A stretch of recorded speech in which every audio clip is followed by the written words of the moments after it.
서울시 내에도 수많은 불균형이 존재하는데요. 강남 3구가 몰린 동남권에 위치한다는 사실 알고 계시나요? 근데 서울을 뺀다고? 이건 서운해도 되는 거 아니냐고. 안녕하세요. 청춘 밸런스 참치팀의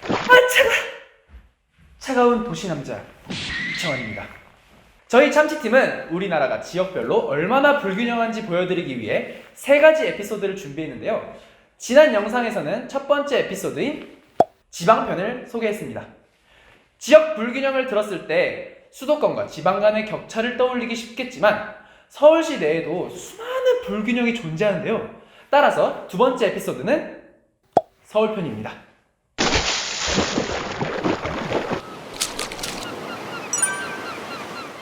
잠시 특공대. 직선거리는 같은데 이동 시간이 다르다. 서울의 중앙인 광화문역까지 직선거리가 13km로 같은 두 지점. 양재 시민의 숲역과 광신고등학교부터 광화문역까지 걸리는 시간이 다르다고? 아니, 이 거짓말 아니야? 여기는 사람 좋고 공기 좋고 걷기도 좋다는 양재 시민의 숲역? 여기도 사람 저기도 사람 없는 곳이 없어야 하는데 오늘은 어디 갔지? 아니, 저 두 사람은? 네, 안녕하세요. 참치팀의 김재훈, 성태린입니다. 저희는 지금 양재 시민의 숲역에 나와 있는데요. 지금부터 광화문까지 가보도록 하겠습니다. 저희가 이길 겁니다. 이번엔 좋은 사람들만 모여있다는 서울의 광신고등학교에 찾아왔다? 학교와는 이질적인 저기 저 두 사람. 저기 총각, 지금 어디 가나? 네, 안녕하세요. 저희는 참치팀의 이창환, 박예슬입니다. 저희는 지금 광신고등학교에 나와 있는데요. 여기서부터 광화문역까지 얼마나 걸릴까요? 지금이 9시 29분인데 지금부터 딱 1분만 기다리고 30분부터 출발을 해보려고 합니다. 자, 나오나요? 알뜰이 안 나와요.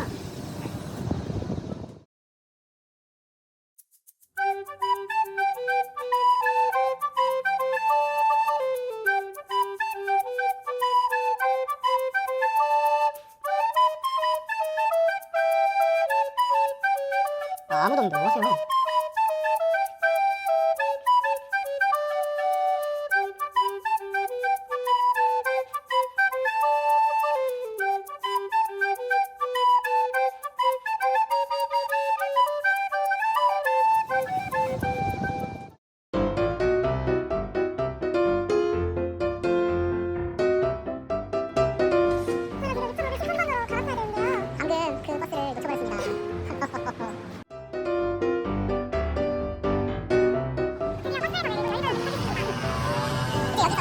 방금 그 버스를 놓쳐버렸습니다.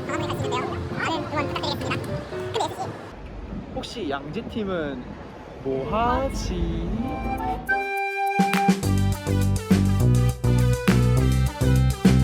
저희는 지금 경복궁역에 내렸습니다. 열심히 찍고 있어요.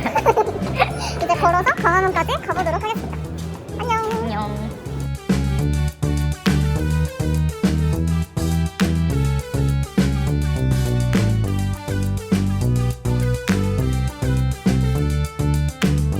저희는 광화문 앞에 도착했습니다. 예. 현재 시간은 10시 18분입니다. 저희 48분 만에 왔네요. 아직 광신고 팀은 보이지가 않는데요. 아무래도 저희가 이긴 것 같죠, 여러분? 예.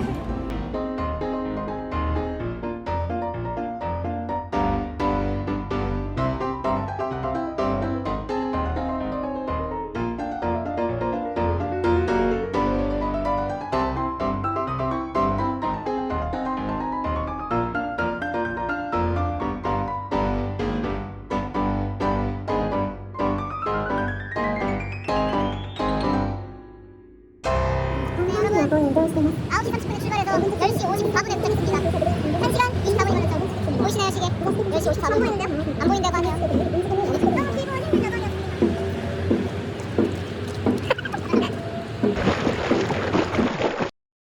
지금까지 보신 것과 같이 지방과 서울 간의 차이뿐만 아니라 서울시 내에서도 이동시간에서 차이가 납니다.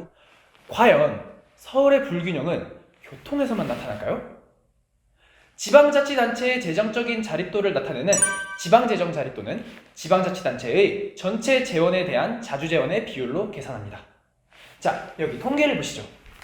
전국 평균 재정자립도는 53.8%인데 비해 서울 시내 재정자립도 상위권 자치구인 강남구와 중구, 서초구는 70% 내외입니다.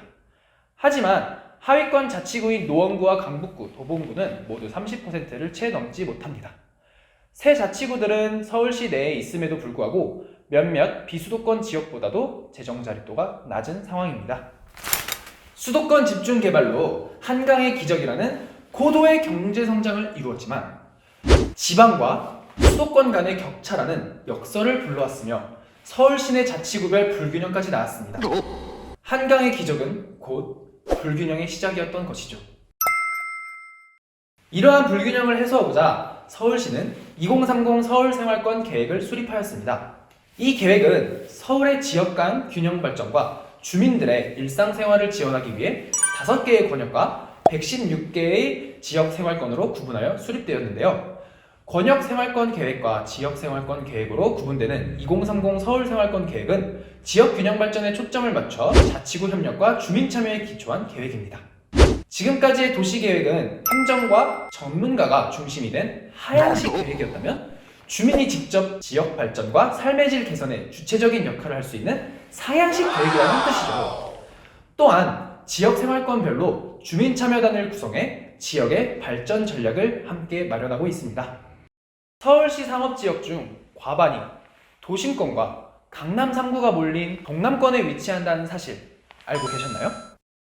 동부권의 경우 상업지역을 전체 인구로 나눈 비율이 1.05%에 불과하다고 합니다. 또한 서부권과 서남권 역시 1인당 상업지역 비율이 동남권에 미치지 못한다고 합니다. 서울시는 2030 서울생활권 계획을 통해 돌아오는 2030년까지 상업지역 192만 제곱미터를 추가 지정하기로 계획했습니다. 그 중에서도 상대적으로 낙후되고 소외되었던 동부권과 서남권 그리고 서부권에 신규 허용 예정 상업지의 87%를 배분해 강남과 강북의 격차와 지역별 불균형을 해소하기 위해 노력하고 있습니다. 이전 영상에서의 의성 사례처럼 서울시 내에서도 위와 같은 균형 발전을 위한 노력은 계속되고 있습니다. 하지만 이러한 정책들의 핵심은 바로 여러분들의 관심과 적극적인 참여인데요. 저희 참치팀과 더불어 2022 청춘 밸런스의 다른 팀들과 함께 우리가 몰랐던 균형 발전을 알아가고 함께하는 건 어떨까요? 지금까지 대통령 직속 국가균형발전위원회 2022 청춘 밸런스 청년 서포터즈 참치팀이었습니다. 감사합니다. 구독과 좋아요. 알림 설정은 못 참지.